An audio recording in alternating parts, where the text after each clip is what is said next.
Now, as howling winds echo across the snow-covered reaches of the wild Northwest, the Quaker Oats Company, makers of Quaker Puff Wheat and Quaker Puff Rice, the delicious cereal shot from guns, in cooperation with the Mutual Broadcasting System, presents by special recording Sergeant Preston of the Yukon. It's Yukon King, swiftest and strongest lead dog of the Northwest, breaking his trail for Sergeant Preston of the Northwest Mounted Police in his relentless pursuit of lawbreakers. And King, on you, Husky! Gold discovered in the Yukon. A stampede to the Klondike in the wild race for riches. Back to the days of the gold rush. And the adventures of Sergeant Preston and his wonder dog, Yukon King, as they meet the challenge of the Yukon.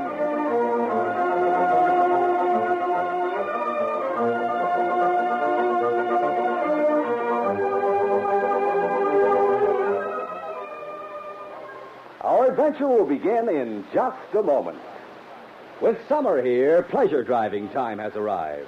There are more daylight hours, nice weather, and the fine outlook of the summer countryside. If you are on the highways or the road anywhere these summer days, be especially careful. There will be the inevitable traffic tie-ups and delays, the reckless drivers, the slow drivers, and the innumerable other incidents that can make warm weather driving so unpleasant and hazardous. Don't let your good spirits bubble over into unsafe speeds. When you're driving at high speeds, you can't stop as fast, can't control steering as well, and your eyes can't detect as clearly fast-moving hazards that seem to whiz past your car. So drive slower. You may arrive at your destination a little later, but your chances of getting there are better. When you're driving in the country, take it easy and enjoy your ride. Drive carefully and make this your best summer ever. This message is brought to you as a public service.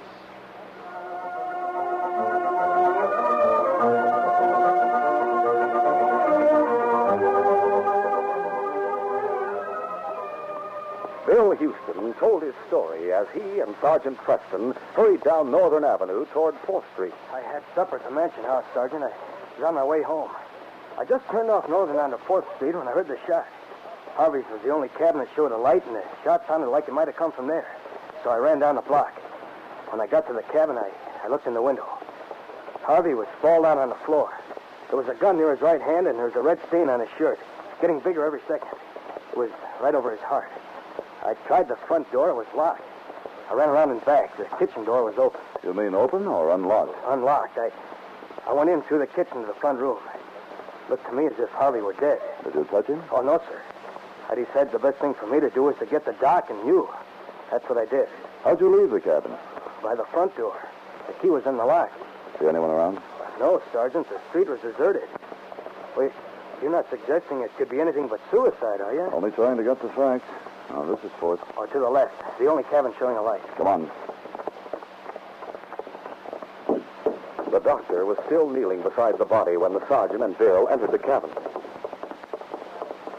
Well, Doc? The bullet was fired at close range. It must have gone straight through his heart. I'd say he died instantly. Houston, this gun. You happen to know if it's Harvey's? Well, he had a gun. I never noticed what make it was. I don't know much about guns.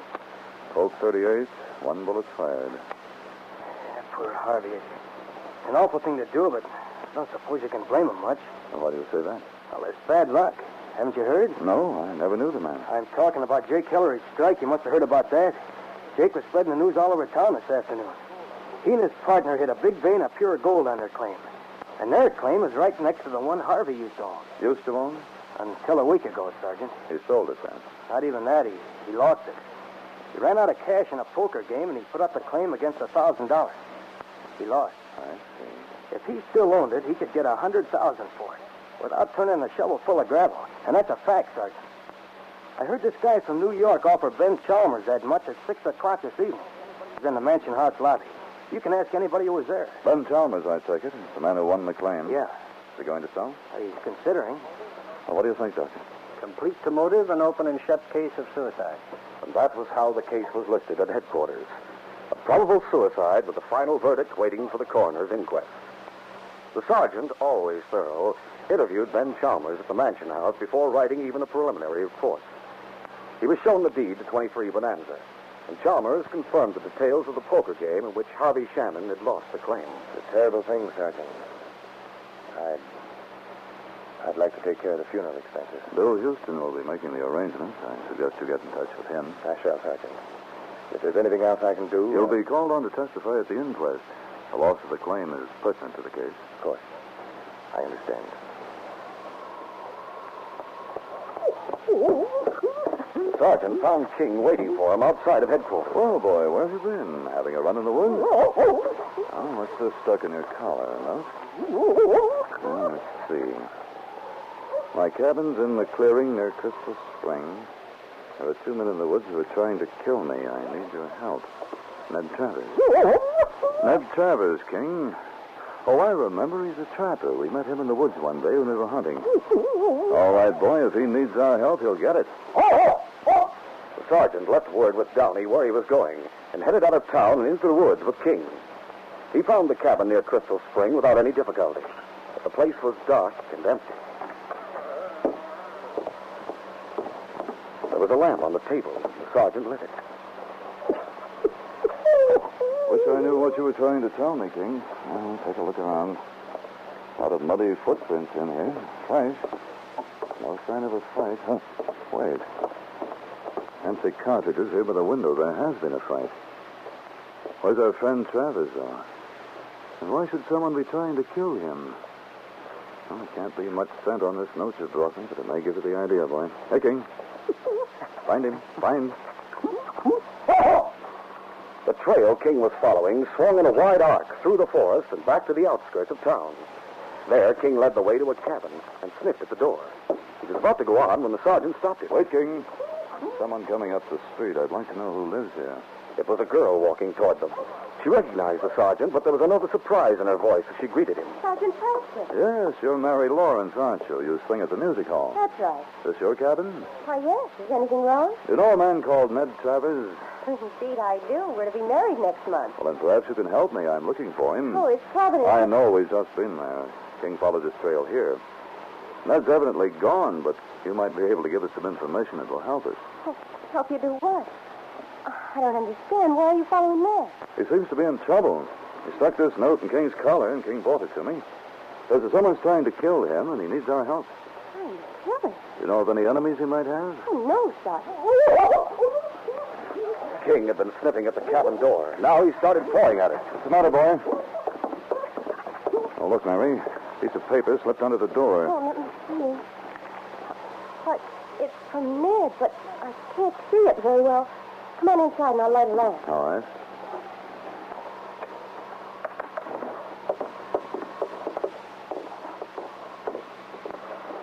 On the table there. I'll light it.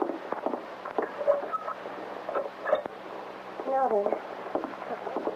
Dear Mary, as I was coming back from the spring this evening, someone started shooting at me. I ducked into the cabin without being hit and caught a glimpse of 2 men near the edge of the clearing. There was some more shooting, and then quiet. Well?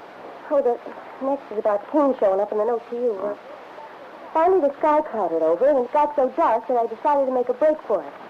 Maybe I should go straight to headquarters now, but since I don't know who's after me or why, I don't want to show myself in town. I'm borrowing your horse and heading for Aurora City, the old dance hall. Aurora City? Why, that's a ghost town. I know. Will you get in touch with Sergeant Preston and show him this? Maybe he can find out what it's all about. How's Ned? Well, I don't see how I can find out anything without some help from him.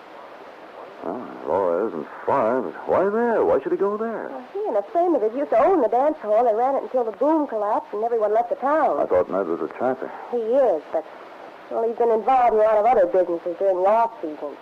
Makes money during the winter and loses it during the summer. However, he's promised not to get involved in any more of Harvey's crazy Who did things. you say? Well, Harvey Shannon.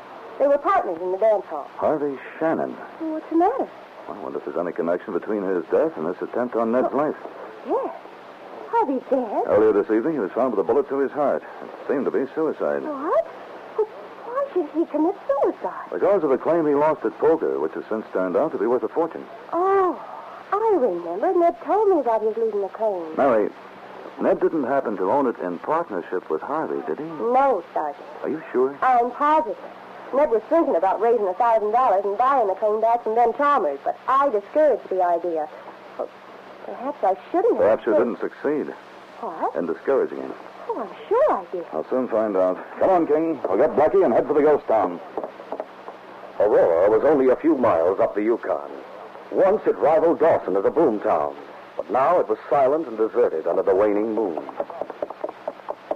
The sergeant rode slowly up the town's one street toward the dance hall. A faded sign still announced it to be Travis and Shannon's Palace. But palace though it may have been a year ago, it was now in an advanced state of disrepair, as dark as a tomb. The sergeant rode past a flight of outside steps which ran up to the second floor. Oh, Blackie. Oh, boy. Steady. There, he drew rein and dismounted in front of the main entrance. Don't worry, King. I'm keeping my eyes and ears open. The sergeant stopped in front of the door. It might not be healthy to show ourselves with the moon behind us. Now, let's try it this way. Sergeant kicked the door open and sprang to one side of the entrance. A volley of shots blasted the silence of the night.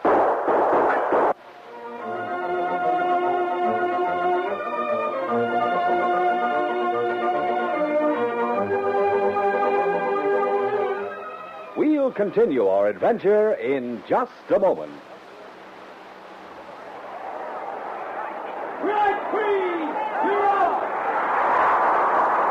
Say, kids, wouldn't you like to be in the ballpark and see how a star pitcher makes the ball curve right over home plate?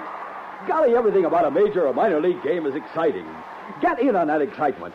Come out to the ball game as guest of a major or minor league team. Walk right through the gate free if you are 12 years or younger and have mom or pop with you or another paying adult relative. It's as easy to get a free baseball ticket as going to the grocery store. Get it right inside packages of Quaker Puffed wheat and Quaker Puffed rice and Muffet shredded wheat. You get 2 free tickets inside Quaker Pack 10.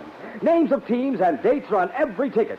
Golly, why wait? When Mom buys breakfast cereal, be sure she gets the kind with a free baseball ticket inside. That's Quaker Puffed wheat or rice, Muffet shredded wheat, or Quaker Pack 10.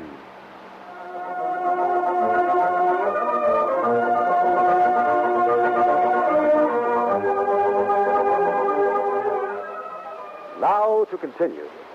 The sergeant patted King as they stood to one side of the dance hall's open door. Now we'll find out if it was a friend or an enemy shooting at us, King. Hold your fire in the name of the law. The law? Are you Ned Travis? Yes. Are you? Oh, wait a minute. This may be a trick. I'm Preston. I'm not so sure of that. Well, I'm not going to walk through that door until you are. If you don't recognize my voice, you may recognize my friend's. Speak, boy. Oh! King! Satisfied? Yes, yes, come in. Come over here, crouch down behind the bar. You better shut the door. I was afraid you might be expecting other visitors. I've already had them. Oh?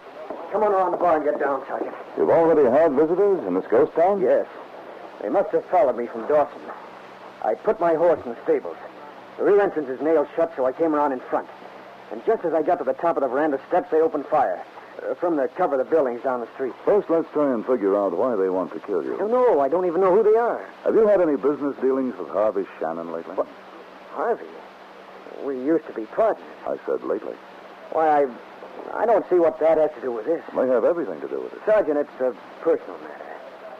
You see, I promised Mary that I wouldn't advance Harvey any more money. But you didn't. Well... Give me a straight answer, Ned. All right, I let him have $1,000. When? What for? Today, this noon. It was to buy back the claim he lost in a poker game. Did he buy it back? Yes. Were you a witness? Why, yes. I took the money to Harvey's place this noon. Ben Chalmers was already there. Harvey gave him the money, and Ben gave him back the deed and signed a quit claim. I witnessed it. After Ben left, Harvey and I signed a partnership agreement. I have my copy right here. Harvey agreed to work the claim, and we'd share 50-50 in whatever he got out of it. Here. I'll let him match. Oh, no. Well, this isn't the partnership agreement. This is the quit claim. I must have stuck it in my pocket by mistake. Here's the agreement. No wonder they're trying to kill you. Well, why? A simple little business transaction. Listen, the claim may have been worth $1,000 at noon today. But at 6 o'clock, it was worth $100,000. What? I don't understand. Jake Hillary struck a vein of pure gold on 22, next door to your claim, and the vein runs onto your property. That's wonderful. I haven't finished. At 8 o'clock, Harvey Shannon was found dead, a bullet to his heart. Oh, no. I'm sorry, Ned, it's true. The shooting's been listed as a probable suicide. Well, that couldn't be. I agree, no. What you told me changes the whole complexion of the case. And since the deed to the claim is now in Ben Chalmers' possession... But, Sergeant, if he has it, he must have stolen it. Yes, and shot Harvey Shannon. However, you were a witness to the transaction. I have the quit claim deed he gave to Shannon as proof of it right here. And that made it necessary to get rid of you and get that paper back. It's Ben who's been trying to kill me. Not personally. I was talking with him at the mansion house the same time your cabin was being attacked. He's hired some killers. Well, what do we do now? Get back to Dawson. Get down. There's someone on the balcony just above us. Yeah, I see him rounding the corner. He's heading for the staircase. He's calling for you. Don't get up, don't shoot! As the shot rang out, the man at the head of the staircase clutched his chest and then fell forward, tumbling over and over all the way down the stairs. Where did that shot come from? One of the rooms off the balcony. Don't show yourself yet. Garrett. The man who was shot said Garrett. Judd Garrett, probably. Ever hear of him? Sure, one of Ben Chalmers' friends. As big a roughneck as there is in Dawson. That guy at the bottom of the stairs is calling you. Yes, I'll see what he wants. Better stay here if Garrett's on the balcony. Darker down here than it is up there. Keep an eye out for him. Matt Brent, another friend of Ben Chalmers. Sergeant, no sense at all. What are you trying to say? No, we heard you. We heard you talking to Ned. There was no sense in going on with it. I wanted to call it quits. Garrett wouldn't let me. Said he'd put a bullet through me if I turned yellow. I made a break for it. I was going to tell you everything. It isn't too late for that. Who killed Harvey Shannon? Chalmers. 10,000 to Garrett and me to get Travis. Chalmers killed Shannon and stole the deed to number 23 Bonanza. Yeah, but Travis had to die, too. Or... Instead, you were the one to die. Sergeant, Garrett must have gone down the outside stairs. I heard someone riding away. So did I. Well, this man. Matt Brent. He's dead. I'll take him back to Dawson and arrest the murderers. It was nearly daybreak when Judd Garrett reached the mansion house and ran up the stairs to Ben Chalmers' room. Open up. Wait a minute. There. Well, is the job finished? Yeah, it's finished for us. What? I mean it. We got to get out of here. What are you talking about? I'll tell you. We followed Travis to the dance hall in the row. Sergeant Preston showed up there. Listen, we were up on the balcony. They were on the lower floor. We could hear them talking. Preston got the whole dope. He knows you killed Harvey Shannon. Well, why didn't you kill him and Travis? 10,000. I'd have given you 50,000. I have Shannon to claim anything you wanted. They were behind the bar underneath the balcony. You couldn't get a shot at them. Could have waited till they showed themselves. Matt lost his nerve. They wanted to call the whole deal off. Spill the beans to the sergeant. The rat. And he died like one, You? Yeah. But that made the odds 2 to 1 against me. I wasn't having any. I lit out. Oh, you turned yellow, You can call it that if you want to. I risked my neck to come back here and warn you. You want me to leave and give up the claim? You lost it, Ben. All you can save now is your neck. How much money you have? Gold us, cash. Enough. Northern Star's leaving for St. Michael at daybreak. In less than an hour. The only chance to get out of the country. 100,000 I was offered. Too bad you couldn't take it. I didn't even have the deed then. Spilled milk. Stay here to cry about it, and you'll have a stretched neck. I'm taking that boat. Okay, I'm with you. I'll be ready in 10 minutes.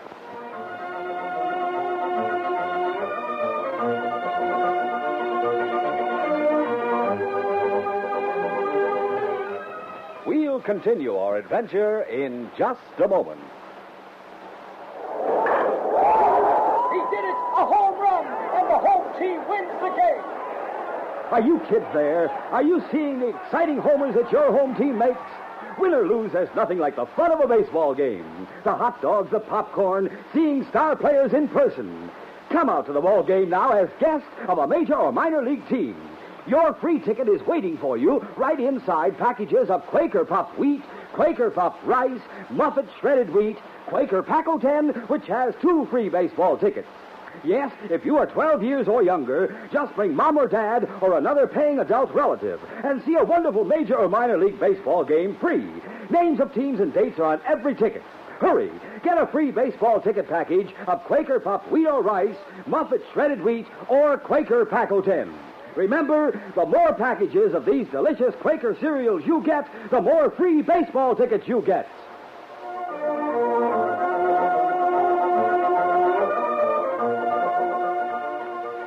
show to continue. When Sergeant Preston reached Dawson, his first stop was headquarters, where he left the body of the dead gunman in Constable Downey's charge. Ned Travis would have liked to accompany the sergeant to the mansion house, but the sergeant vetoed the idea. The Northern Star was signaling its departure when the sergeant opened the door of Ben Chalmers' hotel room and found it empty. No one here, King. The sergeant opened the closet door. There was nothing in it but a torn flannel shirt tossed in one corner. Oh. Here's your clue, King. Got the scent. All right, boy. Find him. King led the way down the back stairs and out of the hotel, and then on to the waterfront. When the sergeant and he reached it, the Northern Star had already cast off her line. The gangplank was being drawn in. The paddle wheel was beginning to turn. Come on, King. We'll have to jump for it. The purser met the sergeant on the lower deck. Well, Sergeant, you very nearly didn't make it. How far are you going? 40 miles? I'm looking for Ben Chalmers. Is he on board? Yes. He and Judge Garrett booked passage at the last moment. You want me to take you to the cabin? King was waiting for the sergeant at the bottom of the companionway leading to the second deck. Oh, never mind. King will find him. Go on, boy. On the second deck, King led the sergeant to a companionway at the stern of the boat that ran up to the third deck. The dog stopped at the foot of it. All right, King. We'll be careful. The sergeant climbed halfway up the companionway and waited in silence for several minutes. Then his patience was rewarded. He heard the low voices of two men above him. Keeping a watch on the bow of the boat? Yes. No kind from here. Shoot to kill. And if we get rid of them? Then we force the captain to steam straight on past 40 miles into American territory. Once there, we're safe. Keep your eyes peeled. The sergeant visualized the upper deck, and he remembered two life rafts, piled one on top of the other, and lashed to the deck between the stern and the ship's smokestack. Quietly, the sergeant descended the companionway to the second deck and retraced his steps toward the bow of the boat. That's where they are. Between those rafts and the stack. Gives them cover fore and aft, but they won't be expecting anyone to come over the rail amidships. The Northern Star was a side-wheeler, and the housings that covered the paddles ran almost up to the third deck. Amidships, the sergeant stepped over the rail to the sloping surface of the housing. Then he crawled slowly up, shaken by the vibrations of the paddle, until he'd reached the top, just below the third deck railing, which fortunately was solid steel. He raised himself above the level of the railing slowly. He had placed Judd and Ben correctly, between the life raft and the smokestack. He leveled his gun. Up with your hand. There he is. The sergeant's shooting was accurate. Chalmers and Garrett's wasn't. The two killers dropped to the deck. Members of the crew came running from the wheelhouse to disarm them. That was the end. The Northern Star turned back to Dawson. Chalmers and Garrett were taken to the hospital, seriously wounded, but certain to live and stand trial for murder. A few hours later, as the sergeant was finishing his report, King, who had been lying beside his desk, jumped to his feet. Someone outside, boy? Come in. Well, Mary and Ned. Good morning, Sergeant. Hello, Sergeant. Are we free to go? Of course, as long as you don't go too far.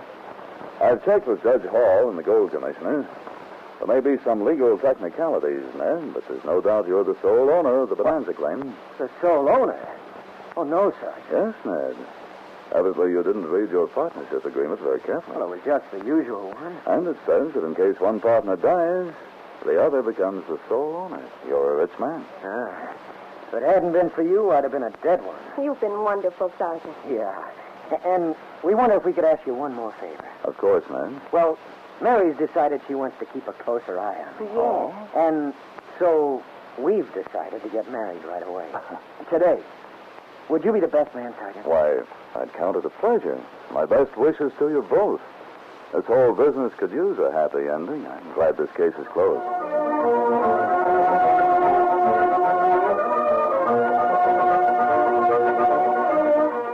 Sergeant Preston will return in just a moment with a word about our next exciting adventure.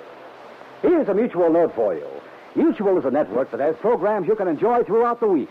If you like question and answer fun, then you'll find there are all sorts of quiz programs you can listen to on Mutual. You can try and outguess the contestants and see if you know the right answer before they do. Even if you don't know, it's loads of fun listening to others. And you can learn a lot at the same time, too. And some of you boys and girls probably have favorite songs and favorite singers that you like to listen to. When you tune into Mutual, you'll hear many of the stars you like best, singing and playing the kind of music you enjoy most. Don't forget, too, there are programs of outdoor adventure and others of barn dance music and jamboree. There's plenty of good listening waiting for you on your Mutual dial. Tune in every weekday afternoon for Mutual's famous programs, especially designed for adventure lovers. And remember to listen other times as well for different kinds of programs you like over most of these stations. Sergeant Preston reported to the inspector at Northwest Mounted Police Headquarters in Dawson to receive his next assignment. Sergeant, I want you to get up from McHugh's lumber camp on the Niagara as fast as you can. Trouble, sir? It's serious, I'm afraid. Kate Corrigan has sworn that McHugh will never fulfill his contract with the Yukon Trading Company. I don't have to tell you, Sergeant, that Corrigan is a dangerous man. This may be our chance to put him behind bars, sir. I hope so. In my mind, he's a potential murderer. And that is exactly what Corrigan is planning. A murder to satisfy his greed and his hate for Bert McHugh. But what will his method be? A bullet? A knife? Or fire? The deadliest scourge the forest knows. Don't miss this next exciting adventure.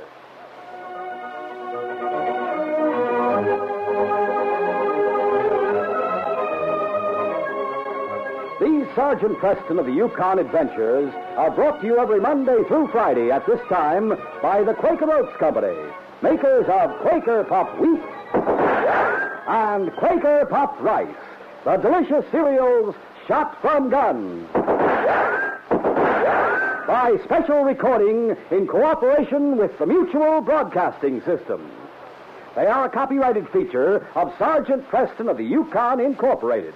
Created by George W. Trendle, produced by Trendle Campbell Mule Incorporated, and directed by Fred Flowerday.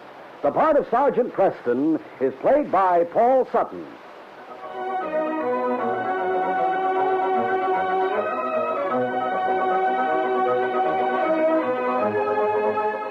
This is J. Michael wishing you goodbye, good luck, and good health from Quaker Puffed Wheat and Quaker Puffed Rice.